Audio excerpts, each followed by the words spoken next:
Assalamualaikum warahmatullahi wabarakatuh. Selamat pagi teman-teman. Selamat pagi Bu Diani Juliani selaku dosen pengampu manajemen keuangan syariah sektor publik. Di sini saya akan menjelaskan mengenai manajemen penyerapan anggaran. Sebelumnya, perkenalkan, nama saya Fitri Nur Hasanah dari kelas akuntansi syariah C dengan NIM 19108040097. Pembahasan materi pada kesempatan kali ini yaitu yang pertama pengertian, jenis, dan fungsi anggaran, yang kedua ada kondisi penyerapan anggaran, dan yang ketiga ada akibat penyerapan anggaran dan cara mengatasinya. Yang pertama, pembahasan mengenai pengertian anggaran. Anggaran publik adalah suatu dokumen yang menggambarkan kondisi keuangan dari suatu organisasi yang meliputi informasi mengenai pendapatan, belanja, dan aktivitas. Anggaran itu berisi estimasi mengenai apa yang akan dilakukan oleh sebuah organisasi di masa yang akan datang. Lalu di sini ada fungsi utama dari anggaran itu sendiri. Fungsi yang pertama yaitu terkait dengan fungsi sebagai alat perencanaan, yang kedua fungsi sebagai alat pengendalian, yang ketiga ada fungsi sebagai alat kebijakan fiskal, yang keempat fungsi sebagai alat politik, yang kelima fungsi sebagai alat penilaian kinerja, yang keenam yaitu fungsi sebagai alat penciptaan ruang publik, yang ketujuh fungsi sebagai alat motivasi, dan yang terakhir ada fungsi sebagai alat koordinasi dan komunikasi. Fungsi-fungsi ini memiliki kebijakan-kebijakan tersendiri dalam menyelenggarakan penyerapan anggaran.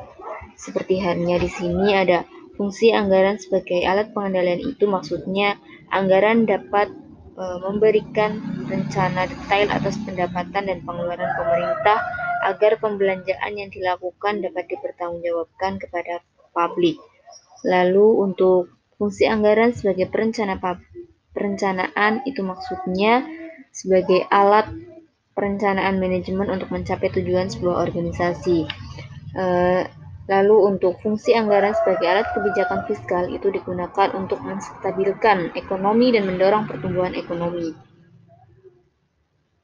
Yang selanjutnya anggaran sebagai alat komunikasi dan koordinasi ini yaitu digunakan untuk mengkomunikasikan anggaran pada pihak-pihak yang membutuhkan anggaran tersebut. Yang selanjutnya ada alasan anggaran. Mengapa alasan anggaran mengapa dianggap penting? Anggaran itu merupakan alat bagi pemerintah untuk mengarahkan pembangunan sosial, ekonomi, dan menjamin kesinambungan. Yang kedua, alasannya yaitu anggaran diperlukan karena adanya kebutuhan dan keinginan masyarakat yang tidak terbatas. Yang ketiga, anggaran diperlukan untuk meyakinkan bahwa pemerintah telah bertanggung jawab terhadap rakyat. Oke, yang selanjutnya ini terkait dengan kondisi penyerapan anggaran di daerah. Kondisi penyerapan anggaran pada pemerintah pusat maupun pemerintah daerah di Indonesia mempunyai kondisi yang hampir sama. Dapat diistilahkan oleh Bank Dunia yaitu lambat di awal namun menumpuk di akhir tahun. Penyerapan yang menumpuk di akhir tahun itu biasanya seperti penyerapan belanja modal dan belanja bantuan sosial.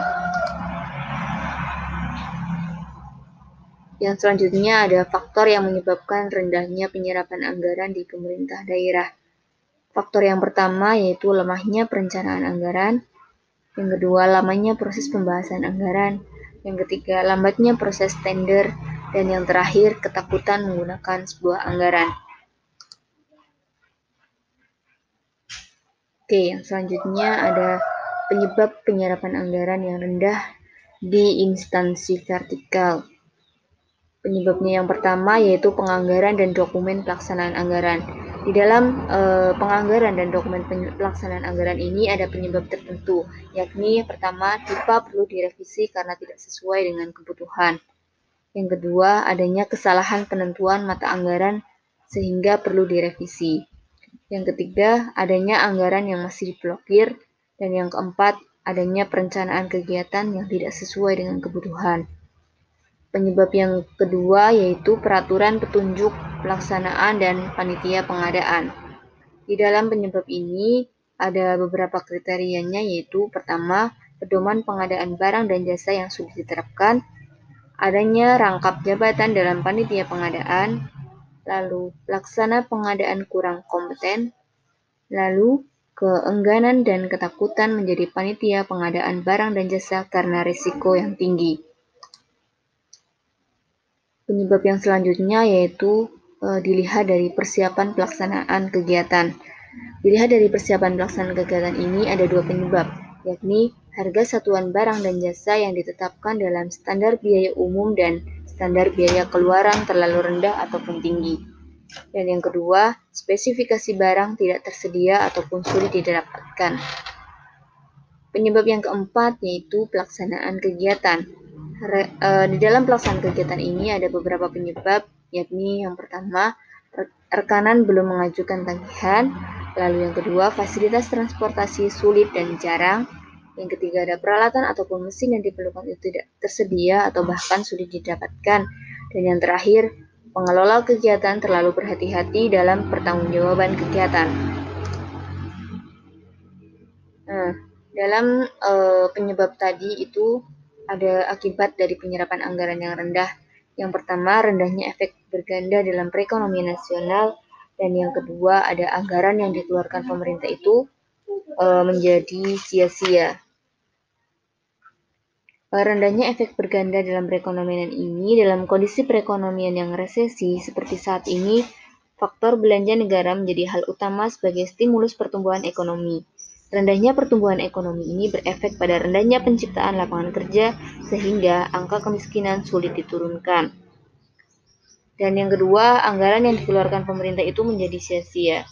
Dalam mempersiapkan sebuah anggaran, pemerintah telah memperhitungkan defisit anggaran yang kemudian dibiayai melalui utang, atau yang sering disebut dengan SBN, yaitu surat berharga negara. Jika utang udah cair, adanya komitmen fee yang harus ditanggung pemerintah. Jika anggaran tidak segera digunakan, pemerintah tetap dibebani oleh komitmen fee tersebut.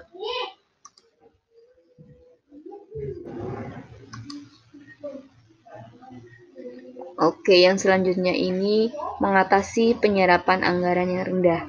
Dalam mengatasi penyerapan anggaran yang rendah ini ada beberapa langkah-langkah yang perlu dilakukan, yaitu yang pertama, perumusan pola ideal penyerapan belanja sesuai dengan sifat masing-masing belanja. Yang kedua, perumusan mekanisme revisi dokumen anggaran yang fleksibel. 3. Perumusan sistem pengawasan dan evaluasi pelaksanaan anggaran. 4. Penyempurnaan sistem dan prosedur pembayaran maupun pencairan dana. 5. Pelaksanaan sistem pengawasan dan pengendalian internal yang konsisten. 6. Adanya penghargaan atau hukuman bagi instansi atau pemerintahan daerah yang baik ataupun buruk dalam penyerapan anggarannya. Sekian presentasi dari saya, kurang lebihnya mohon maaf.